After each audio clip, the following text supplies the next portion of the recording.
ओंकाराय नमो नमः।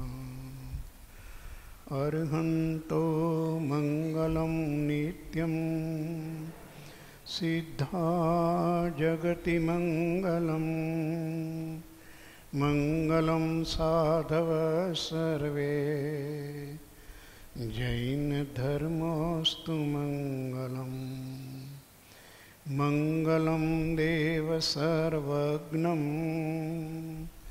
निर्ग्रंथो गुरुमंगलं मंगलं वीतरागश्रुत जैन धर्मोस्तु मंगलम् मंगलं भगवान् वीरो मंगलं गौतम प्रभु मंगलं स्थूलिभद्राद्या जैन धर्मोस्तु मंगलम् महादेव्या कुक्षिरत्नं शब्दजेतरवात्मजं राजचन्द्रमहं वन्दे तत्त्वलोचनदायकं प्रभुतत्त्वलोचनदायकम्।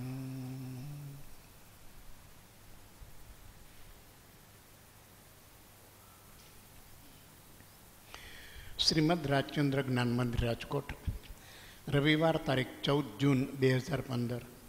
શ્રીમદ રાજચંદ્ર વચનામૃતજી ક્રમવાર પત્ર સ્વાધ્યાય પત્રાંક 738. વવાણિયા 1953. આત્મસિદ્ધિ લખાઈ ગઈ છે. મુંબઈના વ્યવસાયથી પરમ કૃપાળુ દેવ નિવૃત્ત થયા છે.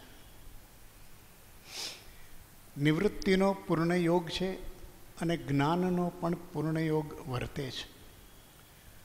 અંતરંગની સ્થિતિ નિર્ગ્રંથ જેવી થઈ છે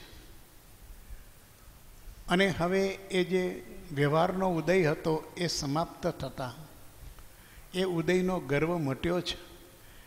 ત્યારે સ્વાભાવિક અંતરની અંદર એક ઈચ્છા પ્રગટે છે, સર્વસંગ પરિત્યાગ. નિર્ગ્રંથતા અંતરંગની અંદર છે પણ હજુ ઉદય બાહ્ય તેવો નથી. એટલે કોઈ પણ આત્માર્થીની આ ઝંખના છે, આ તડપન છે, આ તલસાટ છે કે આપણે હવે ક્યારે સર્વસંગ પરિત્યાગ કરી કેવળ આત્મ સ્વરૂપમાં લીન થઈએ, સ્વ સ્વરૂપનું ભાન થાય, સ્વ સ્વરૂપનો અનુભવ થાય, સ્વ સ્વરૂપની પ્રતીતિ થાય, તો પછી બાકીના બધા પર સાથેના સંબંધો બહુ આકરા લાગે. એમણે માતુશ્રી પાસે આવી માગણી પણ મૂકી છે કે હવે બધું કર્તવ્ય પૂરું થયું છે અને માં હવે તમે અમને સર્વસંગ પરિત્યાગની રજા આપો. પરંતુ શરીરની પ્રકૃતિ પ્રતિકૂળ છે. શરીર ઘણું કૃશ થઈ ગયું છે, નાની મોટી તકલીફો ઊભી થઈ ગઈ છે અને માને કૃપાળુ દેવ તરફનો ઘણો મોહ છે એટલે રજા મળતી નથી. અને માની પણ જરા બીમારી છે. વમાણિયાની અંદર માના ખાટલા પાસે બેઠા છે, શુશ્રૂષા સેવા માની કરે છે અને આ પોતાને અંદરના વૈરાગ્યના ભાવ એટલા બધા ઉત્કૃષ્ટ જાગે છે. અને જ્યારે કોઈ પણ ભાવના એ પૂર્ણતાને પામે ત્યારે એ કાવ્યનું સ્વરૂપ લઈ લે.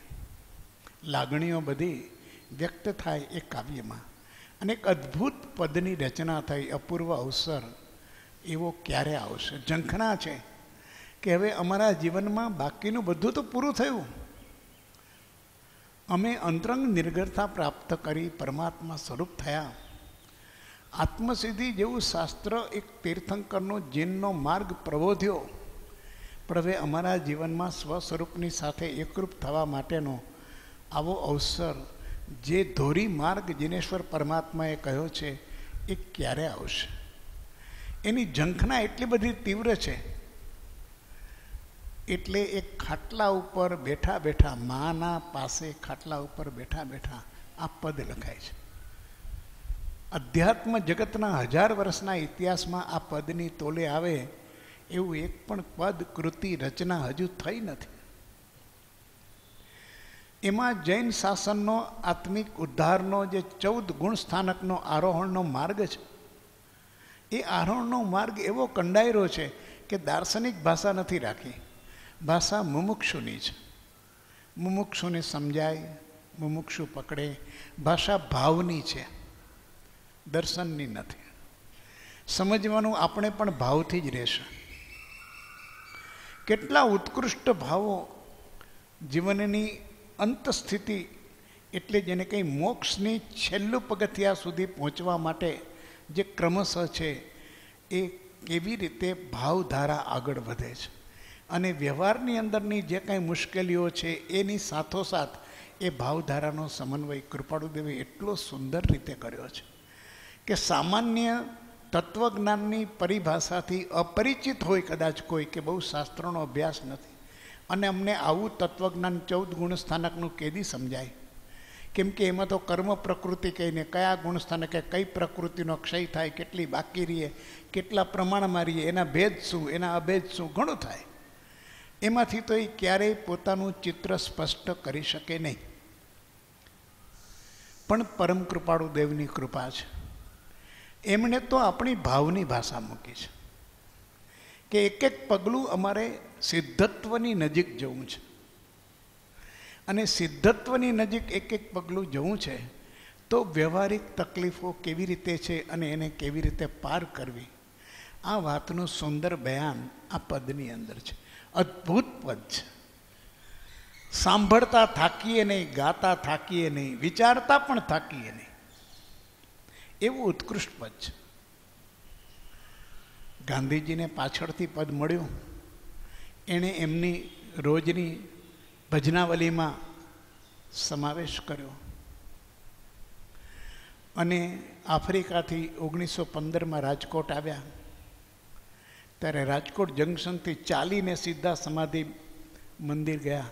ત્યાં તો ત્યારે એક ઓટલો જ હતો ઝાડની નીચે, અને ત્યાં પદ ગાયું, અને પછી રાષ્ટ્રીય શાળામાં પોતાની લડત માટે આવ્યા. એટલું બધું એમને હૃદય સ્પર્શી થયું હતું. વૈરાગ્ય પ્રધાન આ છે, ભાવના પ્રધાન પદ છે. અને ઉત્કૃષ્ટ કોઈ પણ જીવ, શ્રીમદ રાજચંદ્ર નહીં, કોઈ પણ જીવ જે મોક્ષ માર્ગનો અભિલાષી છે, એને આ જ માર્ગ છે, મોક્ષનો માર્ગ એક જ છે, અનંત કાળમાં પણ એક છે.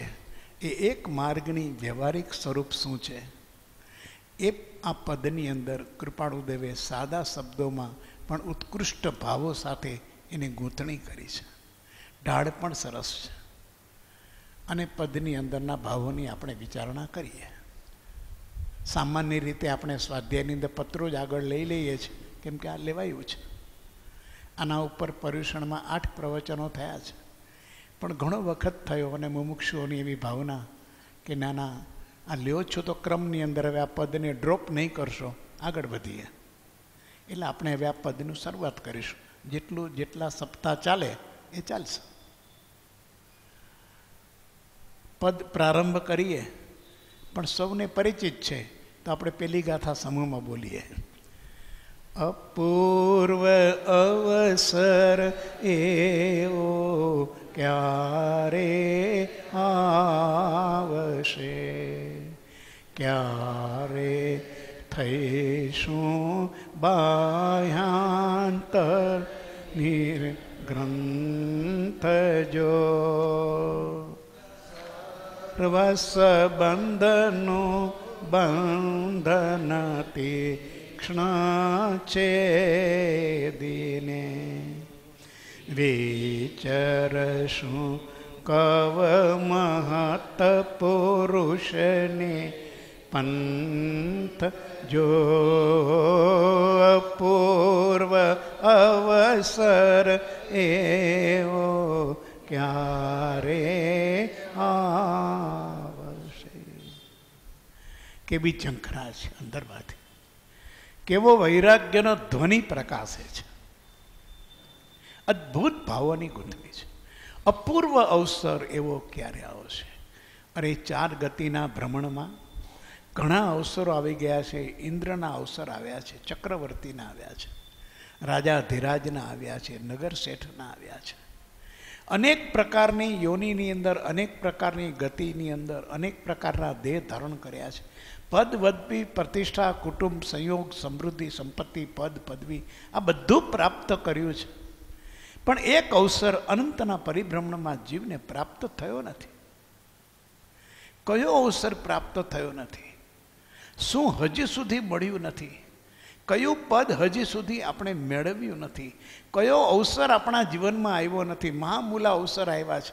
આપણે જન્મદિવસો ઉજવવાના અવસરો છે, એનિવર્સરી ઉજવવાના અવસરો છે, દીકરાઓના, પૌત્રોના એના અવસરો છે, આપણા મકાનોના વાસ્તાના અવસરો ઘણા કર્યા છે, લગ્ન પ્રસંગ જાન લઈને ગયા છે. સંસારના વ્યવહારના પ્રસંગોનો પાર નથી. અને જુદી જુદી રીતે અવસરો આવ્યા છે, ઉજવા છે, એની મહત્તાના ગાણા ગાયા છે, અને આપણે પણ એની મહત્તાનું વેદન કર્યું છે. પણ અહીંયા અંતરમાંથી પુકાર ઉઠે છે કે ઓહો, અનંતના પરિભ્રમણની અંદર આ એક અવસર આવ્યો નથી, અને ક્યારે આવશે? એક અવસર હજી આવ્યો નથી. અવસર માટે થઈને માણસ ઘડપણની અંદર એમ કે અવસર પૂરો થાય પછી દેહ છૂટે તો સારું, મારે આ અવસર બાકી છે ને, મારે આ અવસર બાકી છે ને, છોકરાને પરણાવવું છે ને, મામેરું કરવા છે ને, મોહાડા કરવા છે, આમાંથી જ નવરા ન થયા. જીવનભર સુધી વ્યવહાર વ્યવહાર વ્યવહાર વ્યવહાર વ્યવહાર, અને એની અંદર એ વાત આવે ત્યારે એક જીવનની અંદર એક વાત જાગે, હે જીવ, સિદ્ધપદની પ્રાપ્તિનો અવસર ક્યારે આવશે? આ અનંતનું પરિભ્રમણ હવે સમાપ્તતાને ક્યારે પામે? હવે આ જે સંસાર છે અનાદિથી છે.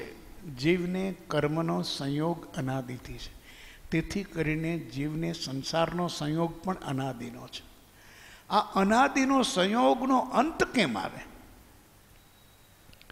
એ અવસર અપૂર્વ છે કે જ્યારે જીવનો પરિભ્રમણ સાથેનો સંબંધ તૂટે, જીવનો જન્મ મરણ અને ભવચક્રનો સંબંધ તૂટે, સંસાર સાથેનો અનુબંધ છૂટે. આ અવસર અપૂર્વ છે, પૂર્વે ક્યારેય આવ્યો નથી. એવો ક્યારે આવશે? આ ક્યારે શબ્દ છે એ કેવી અંતરની ઝંખના છે. ક્યારે આવશે? આ ક્યારે શબ્દ ઉપર જો વિચારણા કરીએ તો હૈયું હચમચી જાય. કેવી ઝંખના છે, કેવો તલસાટ છે. હવે ક્યારે આવશે? કોઈની રાહ જોતા હોય, ટાઈમ થઈ ગયો હોય, આવ્યા ન હોય, ગાડી મોડી હશે, બસ ક્યાં અટવાઈ ગઈ હશે, રસ્તામાં કંઈક મુશ્કેલી પડી હશે, કેટલા બધા વિકલ્પો થાય, હજારો થાય. ક્યારે આવશે? જેની સાથે ચિત્તની વળગણા છે, મન જોડાયેલું છે, રાગના તીવ્ર બંધનથી, આસક્તિથી જોડાયેલું છે, ત્યારે આપણને સ્વગા સંબંધીનો સંયોગ થાય, એમાં જરાય વાર લાગે, એ સહન થતી નથી. ક્યારે આવશે? બે એમને કહ્યું તો છે બપોરે આવવાના હતા, પણ હજી આવ્યા નથી. શું કરું? ક્યાં ફોન કરવો? ક્યાં મોબાઈલ કરવો? કોને પૂછવું? કેટલા વિકલ્પો હશે. જ્યાં સંસારની અંદર આ ચિત્ત ચોંટ્યું છે રાગના પ્રસંગોમાં, અહીંયા એને જ્યારે આખા સંસારની સમાપ્તિ માટેનો અવસર ક્યારે આવશે? અનંતકાળ સુધી આ જ ધંધા કર્યા છે, અને આ જ રાગ દ્વેષના પરિણામમાં રહ્યો છું. આ જ ગતિ અને આ ગતિના પરિભ્રમણ કર્યા છે. 84 લાખ યોનિના ચક્કર કાપ્યા છે. પુનરપી જનનમ પુનરપી મરણમ કર્યા છે. પણ ક્યારેય એવો અવસર આવ્યો નથી સિદ્ધપદની સાધના થઈ હોય. સ્વરૂપની લીનતા માટે થઈને આ બધાને છોડવાનો પ્રસંગ આવ્યો હોય. કેવો પ્રસંગની ઝંખના છે! ક્યારે શબ્દ છે, ક્યારે શબ્દ પાછળ કેટલી વિવળતા છે ચિત્તની! ક્યારે આવશે? બસ હવે તો એ જ ઝંખે છે. જેમ કોઈ મૃત્યુના છેલ્લા ઉપર હોય અને કોઈની ઝંખના કરતો હોય, તો ફક્ત હવે જીવ જઈ રહ્યો છે એક માત્ર it's a question of seconds, અને એની ઈચ્છા છે કે આ ક્યારે આવશે. તો કેવો એ પ્રકારનો ત્યારે એક સંયોગ જોડાયેલો હોય છે કે આવ્યા કે આવશે, અને આ બધું ગયો કે જશે, દેહ છૂટો કે છૂટશે. એ સમયે જેવી તીવ્રતા છે, જેવી તાલાવેલી છે, જેવી તન્મયતા છે, અને ચિત્તની જેવી વ્યગ્રતા છે, એવી વ્યગ્રતા કૃપાળુદેવને આવા અવસર માટે છે. અપૂર્વ અવસર એવો ક્યારે આવશે? અમારે હવે આવેલા અવસરો પૂર્વ કંઈ જોઈતું નથી. પૂર્વમાં તો ઘણા આવી ગયા, દીકરા મેળા, વેવાય મેળા, પ્રસંગો ઘણા આવ્યા, એવા એકય પ્રસંગ જોઈતા નથી. અમારો તો અપૂર્વ આજ સુધી અનંતના પરિભ્રમણમાં જે સ્થિતિ આવી નથી એ જોઈએ છે. શું જોઈએ છે? પણ સાહેબ તમને કંઈક બોલો, ફોડ પાડો તો ખબર પડે. આ અવસરની તમે કહો છો એવા અવસર લાવી દઈ, બોલો. અવસર અણમોલ છે, પણ કહો તો ખરા. અવસર ઊભા કરીએ આપણે. આજે જીવનમાં અવસર ન હોય તો ઊભા કરે છે માણસો. પોતાના સન્માન ના કરે, પોતાના પ્રસંગ નો અહીંયાથી ગોતી કાઢે. કંઈ ને કંઈ પ્રસંગ, કંઈ ને કંઈ નિમિત્ત અવસર માટે એને ઉજવવું છે, એને બહાર આવવું છે, એનું મહાત્મ્ય બતાવવું છે. એને એ અંદર રહી શકતો નથી, અને એની પાસે સગવડતા થઈ છે તો જરાક દેખાડવું છે. તો કાંઈ ન હોય તો કે આજે અમારી ઓફિસને આજે 5 વર્ષ પૂરા થયા. અરે ધંધો કરવો છે તો 5 પૂરા થાય. અરે અમારી જિંદગીની અંદર હવે અમારી સિલ્વર જ્યુબિલી આવી. કાકા સિલ્વર જ્યુબિલી ન આવે તો શું આવે? તે વિચાર કર્યો તો શું વરે છૂટાછેડા લેવા? તું પૈણો છો તો એ જાવ જીવ છે જ બધું. હવે એમાં સિલ્વર જ્યુબિલી શો ને ઉજવવા નીકળો છું? પણ એને એક પ્રસંગ જોઈએ છે, એક અવસર જોઈએ છે, લોકોની સામે જવાનો, પોતાને વ્યક્ત થવાનો. આ એક ઝંખના હોય છે મનુષ્યની અંદર. પોતાના વ્યક્તિગત અહમને કેવી રીતે બહાર પ્રદર્શિત કરવો, અને અન્યની વાહવા મળે, અન્ય બધા શુભેચ્છા આપે, આ બધું જોઈએ છે. ઘણીવાર બીમારી ગમે છે. શું કામ? કેટલા લોકો આવે આપણને અને સાંત્વના આપે, સાથ સહકાર આપે, કહે કે કંઈ કામકાજ હોય તો કહેજો. હારો કોઈ દી નહોતો બોલતો અને આજે કહે છે. આવું બધું સાંભળવાનું. આ જીવના રાગના ચાળા છે, બધા તોફાન છે. ગમે છે મોહની જાળ ગમે છે. આ એક અવસર એવો છે એ કે એકેય વસ્તુ અત્યાર સુધી જે થઈ છે ને પૂર્વમાં, એવી એકેય અમારી ઝંખના નથી. એક પણ વસ્તુ અમારે જોઈતી નથી. તમે જે માનો છો સંસારના સંગ કે પ્રસંગ, તો એક પણ પ્રકારના સંગ કે પ્રસંગમાં અમારું ચિત્ત ચોંટ્યું નથી.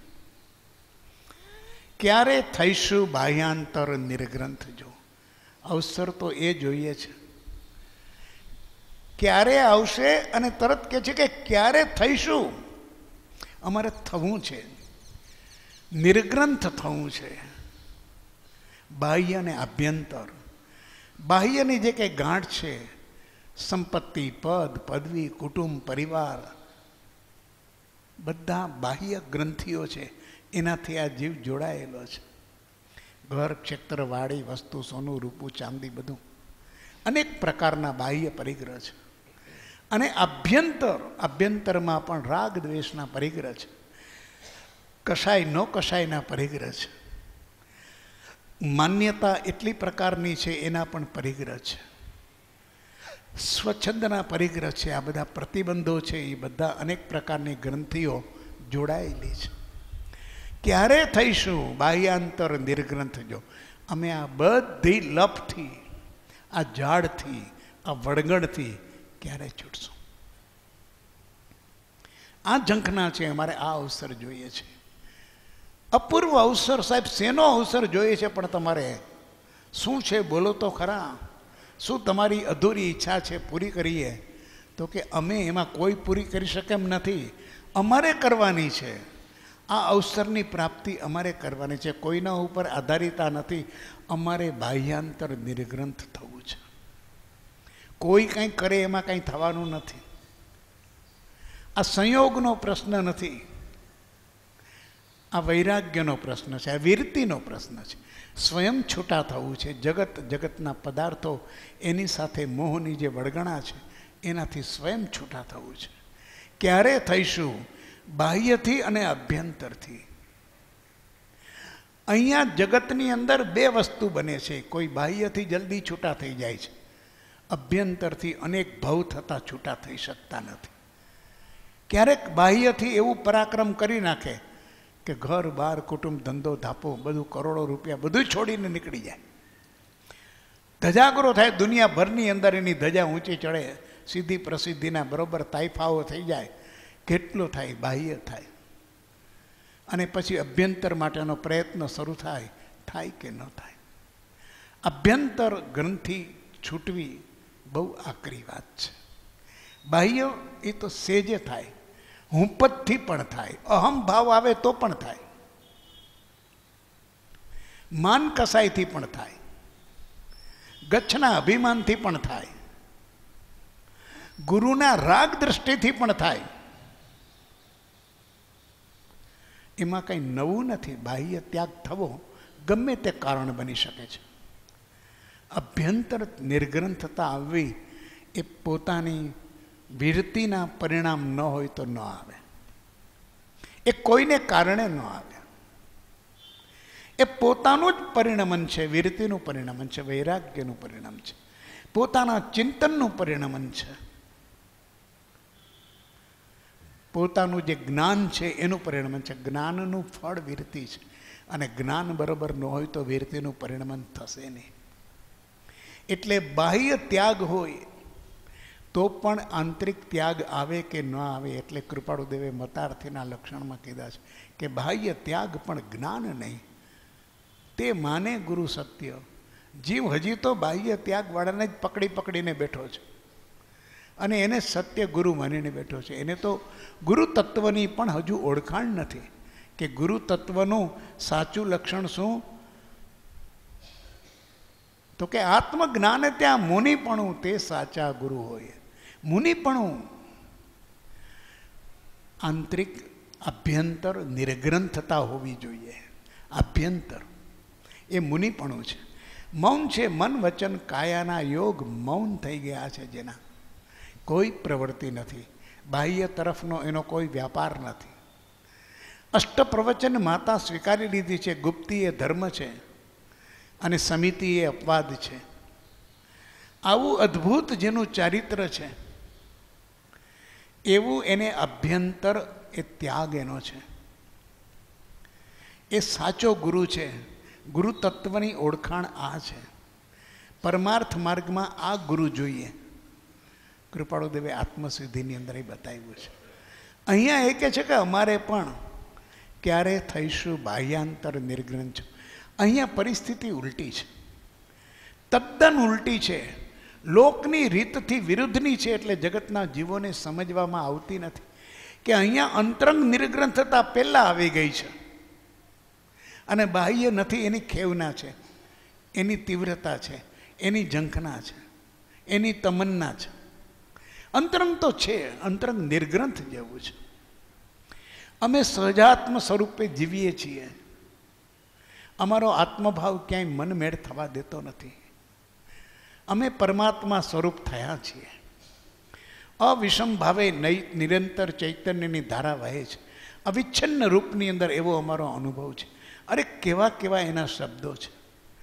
એને પોતાની અંતરંગની દશા જોઈએ તો અભ્યંતર નિર્ગ્રંથતા તો પૂરેપૂરી વર્તે છે.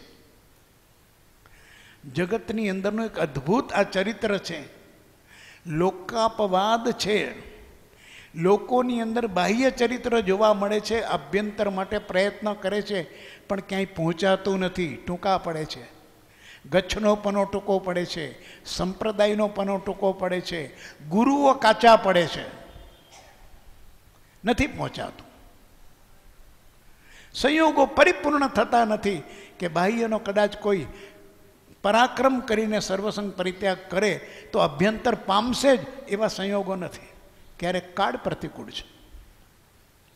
અહીંયા પરિસ્થિતિ વિપરીત છે. અભ્યંતરની અંદર આ ધારા થઈ ગઈ છે. અભ્યંતરની અંદર આ નિર્ગ્રંથતા પૂરેપૂરી છે. ખૂટે છે જેવું અંતરંગનું છે એવો બાહ્ય ઉદય આવે.